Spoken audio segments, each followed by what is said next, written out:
Yo, what's up, baby? This your boy Deontay the Bronze of I'm a Wilder, and you're listening to my guys at 3-point conversion, baby. Yeah.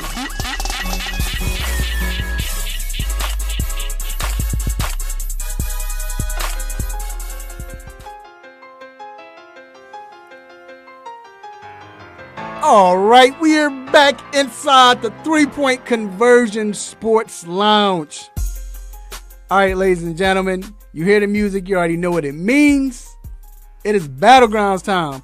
Now listen, you all want to get down. We're starting the tournament. I think we're going to start it next week. I'm about to put the post up this week coming up, and you all let me know if you want to get down. First time hearing it, listen to it. Let me know if you want to get down. Winner gets $100, plus we give you 5 minutes on the air. We might give you a whole segment. We can talk about anything you want to talk about, you know, and you'll be a part of that. So, G, why you shaking your head? But that you're taking a risk with that, right? Well, it depends on who wins. That's why I said 5 minutes or not. But for the most part, I ain't gonna say that. We'll see, you know. But hey, but last week we had Damian Adams go up against my guy Tim Johnson. Tim slipped up. Damian ended up getting the win off that finals joint. Yeah. So, but we got Damian now going up. Like I said, if y'all don't know, G was part of Stump the Schwab, and he came in. He was the semifinals, right? G. He got. Cheated. No one knows what that show is anymore. Look it up. He got cheated. You look it up. Ballers do. Yeah, real people that know. This is a real, like, this what we doing now is okay, but that's some real stuff. You know what I'm saying? But what up, Damian? How's it going, bro? Doing good, man. Glad to be back on the show. All right, no doubt, man. So we're gonna see if you can get G. We already spoke to G, so we don't need to ask him how he's doing or nothing like that. All right, so if this is first time listening, the rules go like this. We're gonna have 3 rounds. We're gonna ask a question per round. Both contestants get to answer. So how it goes is I'll ask a question. Whoever goes first, ask a question twice, and then that person that goes first has 30 seconds to come up with their answer, at least up to 30 seconds. Then if they have the answer before or after 30 seconds, then they get a minute and 30 seconds to explain their answer and why they picked that team, person, whatever the question was. And then after that, the next contestant goes right after them. It flip-flops the next round, and then flip-flops again. Don't just vote on the answer. If I ask, name the best running back, small forward since 1990. Let them know small forward who could dunk. Don't just go with because they said, you know, a person. You got to listen to their explanation, their reason. So, all right. So I want you all to pick a number between 1 and 100. Damian, you go first. I'm going with 62. 8. All right, it is 86. Damian, it's up to you. You want to go first and say I switched it up? Yeah. That was a good one, though. I like that, G. Made me think. But anyway, what you got, Damian? You going first or you want G to go first? Let G go first. All right, so here's the first question.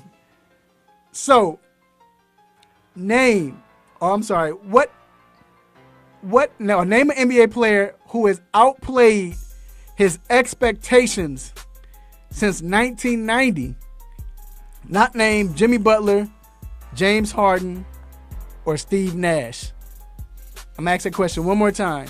Name an NBA player who has outplayed his expectations since 1990. Not named Jimmy Butler, James Harden, or Steve Nash. G, you have 30 seconds, which you probably got the time, but I'm ready. You got it? You ready? Yeah. Ooh. All right, let's go now. A player that I think outplayed their expectations just because of the expectations of a player like him, that looks like him, that plays like him, is Dirk Nowitzki. Coming into the league, he was a top 10 pick, but as far as European players, the reputation with European players is that they don't really play any defense. They're not that physically. They're not strong physically. I mean, they may have a lot of skill, but does that work in the NBA, especially if you're 7 feet tall? Can you play in the post? Can you defend in the post? And a lot of European players like Dirk Nowitzki didn't really play that style, the American style, I guess you'd say. He's a guy that takes jumpers. He'll drive to the basket. He'll take you off the dribble. So I think he outplayed the expectation. Like, his way of playing worked. He made multiple All-Star teams. He won a championship. He's going to be in the Hall of Fame. So I'd go with Dirk Nowitzki. All right. Damian, it's on you. Let's go now. I'm going to go with a guy who's currently playing. I'm going to go with Giannis Antetokounmpo. When you think about him when he first came out in the draft, he was 6'9", this skinny kid who we just saw some video of him playing against people that I might look good against, right? Like, his competition wasn't the best overseas. And we had no idea that he would grow into this 6'11" monster who would be able to get back-to-back MVPs, Defensive Player of the Year, be considered one of, if not the best player in the league at certain times. And now he is the highest paid player in the league, expected to carry a team to the championship. At best, we might have expected him to turn into a defensive guy who may be able to spread the floor eventually. But now he's just this inside monster who can create so much offense from the top of the key, from the post.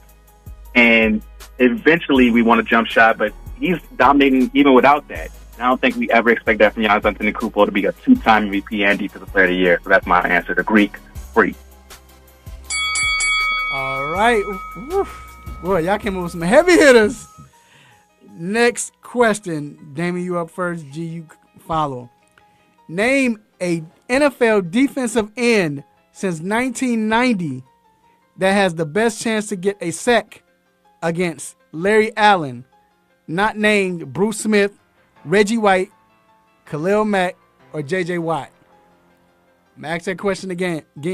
Name an NFL defensive end since 1990 that has the best chance to get a sack going up against Larry Allen, not named Bruce Smith, Reggie White, Khalil Mack, or J.J. Watt. Damn, you have 30 seconds to come up with your answer. Okay, I'm ready. Man, y'all, all right. All right. Y'all being a bad example for people who trying to be in the tournament. But anyway. People that be in the tournament, you got time. You got 30 seconds. Right. All right. If you know what you're talking about, you don't need 30 seconds. Right. All right, David, let's go now. I got to go with that monster that played in Carolina for so long, Julius Peppers. When you think about somebody who has the strength and the speed to get around Larry Allen, Julius Peppers is that guy. Larry Allen was a monster with his strength. We all know the stories about him, benching over 600 pounds and crazy stuff like that. But Julius Peppers, with his evasiveness and elusiveness, I think can get around Larry Allen. It also has the strength not to just get thrown around by Larry Allen. You look at Julius Peppers' stats, somebody who had, well over 100 sacks throughout his career, played for such a long time. So he's somebody who can take the beating from Larry Allen, but also get around him with his speed and elusiveness. Julius Peppers, I think, could get that sack in that moment. All right, G, it's on you. Let's go now. First of all, I will answer this question in protest because Larry Allen was a guard, and you're speaking about this as if he was a tackle going against a defensive end. But in any case, I would say the best defensive end the defensive end that could get a sack against Larry Allen would be Jared Allen. No relation. He's a guy that you look at him and you don't think that he was just a beast on the field. He did have quickness, he did have strength, and used a lot of different moves. And he has the size, because I think anybody like shorter, if it was someone like a Dwight Freeney or something, would get swallowed up by a Larry Allen. But someone who is a little bit bigger in size and can use a variety of moves, bull rush, the hut move, even though no one really did it like Reggie White. But I think Jared Allen has different methods of getting to the quarterback. All right. This one might decide it.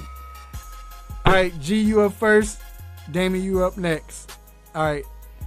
Name a very good or great college player, basketball college player, who didn't have the success in the NBA that they were expected to have, but who would be better in today's NBA since 1990, not named Christian Laettner. So, Max it again. Name a very good or great college player who didn't have the success in the NBA that everyone expected to have, but would be better in today's NBA since 1990, not named Christian Laettner. It's on you. I'm ready. All right, let's go now. So a player that would definitely thrive in today's game, which is more oriented around the guard, especially a guard that can shoot, that can score. He can be a facilitator a little bit. If he's at least a little bit of facilitator, he can be a starter in this league.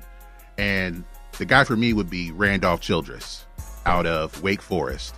I'm a North Carolina fan. I still have nightmares about that ACC tournament.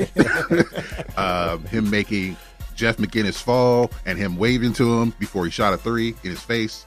But the way that he shot the ball, and he's 6 feet maybe, but the way he shot the ball and the way that he could get to the basket, and his handle and everything, and he could just carry a team. And this was a team that had, I believe, when that tournament, Tim Duncan was a freshman. No, he was a sophomore. So, I mean, Tim Duncan was like the hot prospect because you look at the big men that way. But a guard that could shoot the ball and that can facilitate at least a little, you may worry about him being a defensive liability, but the offense has become more important in the NBA. So I think Randolph Childress would have been, and he would have been a top 5 pick, I believe, in today's game. All right. Damian, it's on you. Let's go now. The player I'm going to go with isn't from that long ago, but I think if he had another chance in today's NBA, he would thrive with his speed and ability to drive to the rim in this open NBA. I'm going to go with Johnny Flynn. He's most remembered now for being drafted ahead of Steph Curry, but when you think about him in his college days, the ability to get to the rim from all different types of angles because of his speed, his jumping ability. I remember him have some classic dunks in college. And also he would be even more pushed to shoot the three-pointer and have a consistent jump shot if he was drafted today instead of back then. So I think Johnny Flynn would be a really good player in today's NBA if he was given another chance at that age when he came in. All right. I need your votes, ladies and gentlemen. I need your votes. Did he stump G? We don't know. Damian, your words, bro. Any last words? Anything to say? Another good battle, man. Anytime I go up against G, I know I got to bring my A game. So it's always a good battle, and I always look forward to it, man. So let me ask you a question. Were you just being petty because G came out the first round was like, I don't need no time, I'm ready? Were you being petty when you came with your answer, or you just knew? Nah, I'm gonna take the time if I need it. But when you named them, because as soon as you said the answer, I was thinking Julius Peppers. Right. So when you didn't name them, I was already ready to go. All right, bro. Appreciate it. We'll put this on and let everyone vote. I'll make sure I put it on Facebook this week. But hey, man, this warm up. Get ready. That's what it's, I guess the benefit of being the champ. Get ready for the tournament. About to start up. And wish you luck. All right, thank you, sir. All right, G, just real quick, man. What you got to say about this battle? You're a man of less words, so yeah. I mean, it was fun. And the reason why I'm not taking a lot of time is because get him. I mean, I'm like, okay, I'm gonna listen for the players you named because I think we differ a lot on who's the best at things, and some people may be better than others. So I have names in mind. I'm sure Damian does the same thing, like he said with Julius Peppers. So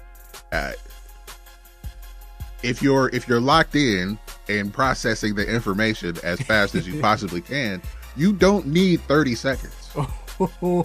Get them. He's coming at y'all. And then none of them are looking at their phones. That's the thing we don't want if you're going to join this tournament. Nobody's looking at their phones, looking up stuff. Usually the people who do that end up losing. We can kind of tell, too, though. Yeah, you can tell. You kind of tell. So, you know and they usually end up not winning. So, yeah. I'm just saying. It's that energy. It's that energy. But all right, man.